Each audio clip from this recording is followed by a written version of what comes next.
Hey, what is going on, you chapped? Chansey coming at you with my first take on the Lugia VSTAR deck in the Temporal Forces rotation format. And Temporal Forces coming out here in just about a day or so.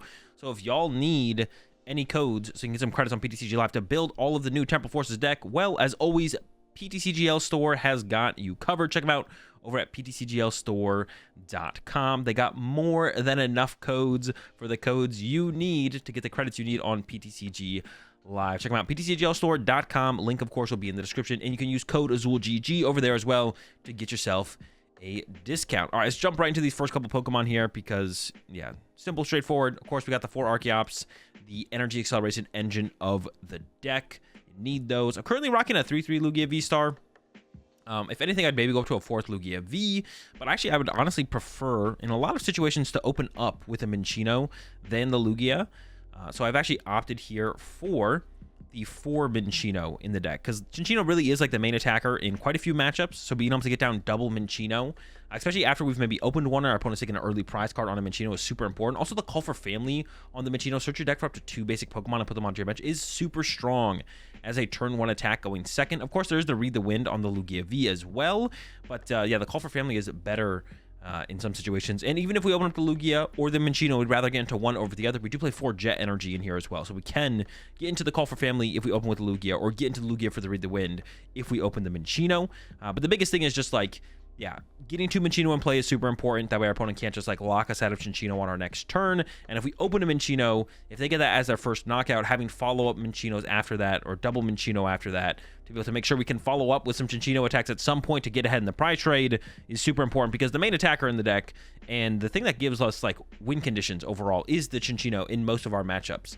It's a 1 prize Pokemon that for 70 damage, or that does 70 damage for each special energy attached to it. This is what lets us win prize trades, is this Minccino. Without being able to step to Minccino, we'd be kind of dead in the water for sure. So most of our matchups up against the multi-prize decks, the Charizards, the Arctinas, stuff like that, Minccino is our MVP. And in this build, I currently have been opting just for the 1 Snorlax. Snorlax definitely seems like good to continue to include, especially against Lost Zone decks. Like the Minccino can get KO'd by Cram or Sableye pretty reasonably. The Snorlax not going to go down to those attackers.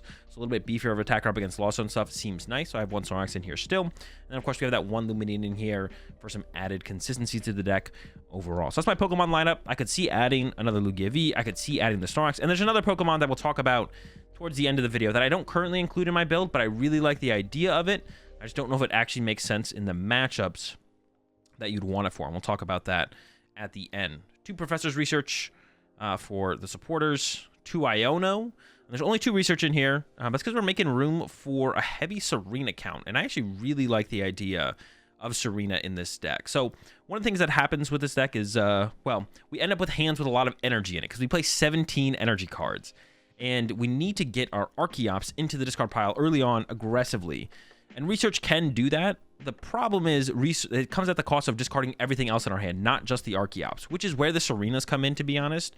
With Serena, we can pick and choose up to 3 cards to discard out of our hand, and we don't have to discard the other cards. We might not even draw any cards depending on how big our hand is, but if we don't discard all of our energy, then we'll probably be good to go. So I really like the Serenas in this, and it does potentially get utilized as a gust effect as well. Decent amount of V Pokemon still being played, Arceus, Tina, Lugia as well. So it is a solid gust effect, but yeah, it's really just there to be able to discard cards out of our hand without discarding our whole hand, because we really don't want to lose a ton of energy to researches every single turn.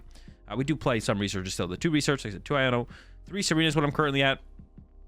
Throw out these next is we do have 3 Boss's Orders in here as well. Want those heavy gust effects, and we do run 4 gifted energy in here as well, which is a big part of our draw engine overall, is the gift energy, to be honest, because we can constantly accelerate them into play with the Archeops. And then when we have like a big Minccino loaded up with the gift energy, our opponent can't really ignore it. So it's either they knock out the Minccino and then we get to draw energies with, or cards with gift, or they boss around it and then we have a Minccino still set up swinging, so we're usually in a pretty good spot. And then the last supporter here is the Jack. Search your deck for up to 2 evolution Pokemon, reveal them and put them into your hand, then shuffle your deck. So, what was it? Burnett did rotate. Burnett searched your deck for 2 Pokemon, or 2 cards, I believe, and discarded them. Really, really powerful card with Lugia last format, or I guess this current format, and formats previous, because you'd be able to use Lumineon to get the Burnett to discard 2 Archeops, and then if you can just evolve your Lugia V to your V-Star, you have double Archeops set up and ready to go. Jack is kind of a substitute for that.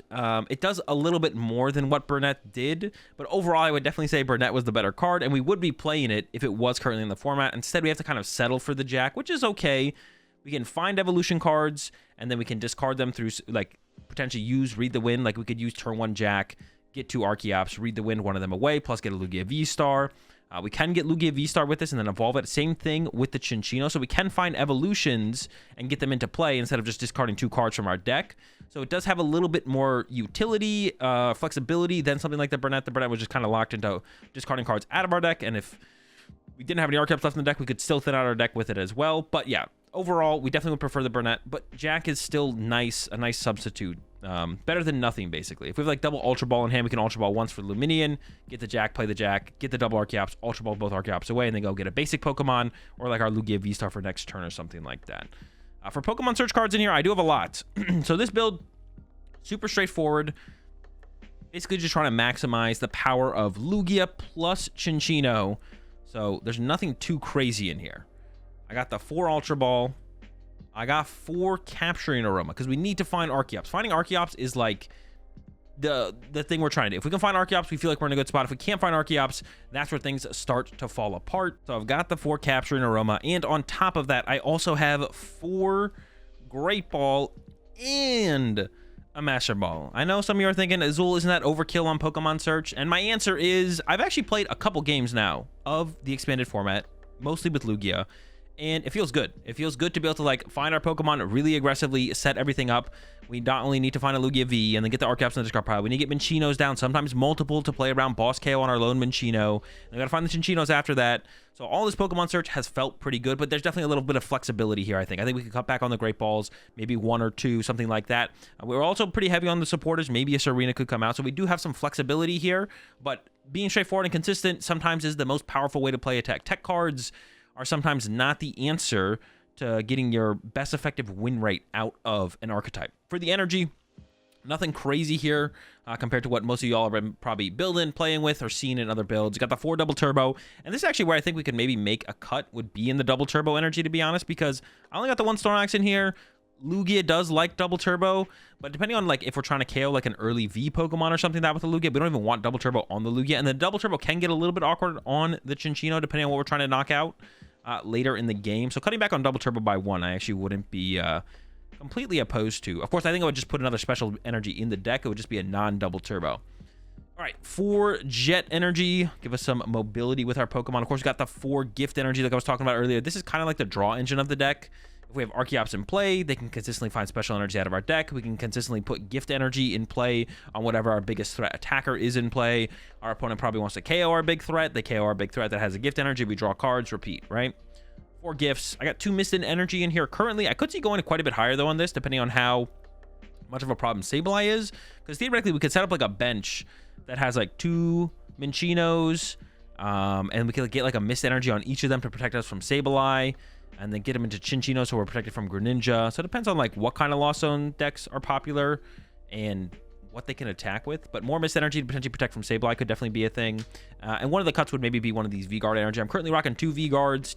Lost Tina seems to be pretty popular as of late, doing pretty well in the city leagues over in Japan as well. So if it's going to be a big deck, maybe going to want 2 V-Guard energy so you don't prize one, and possibly depending on how that matchup breaks down, you might use like multiple Lugia V-Stars in that matchup. Probably not. You're probably going like Lugia V-Star into Chinchinos.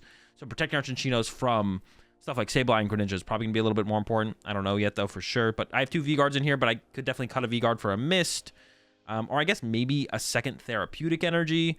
I don't know if we want a second therapeutic. I only have the 1 Snorlax in here, so I am currently rocking just the 1 therapeutic energy, but could see a second one of these just so we are less likely to prize it or something like that. But even if we prize a therapeutic energy, the Snorlax could just like not stay asleep before attacking with it, or we could get it jet energy to like move it around, something like that. So 1 therapeutic. But I think there's definitely some flexibility here in the energy count.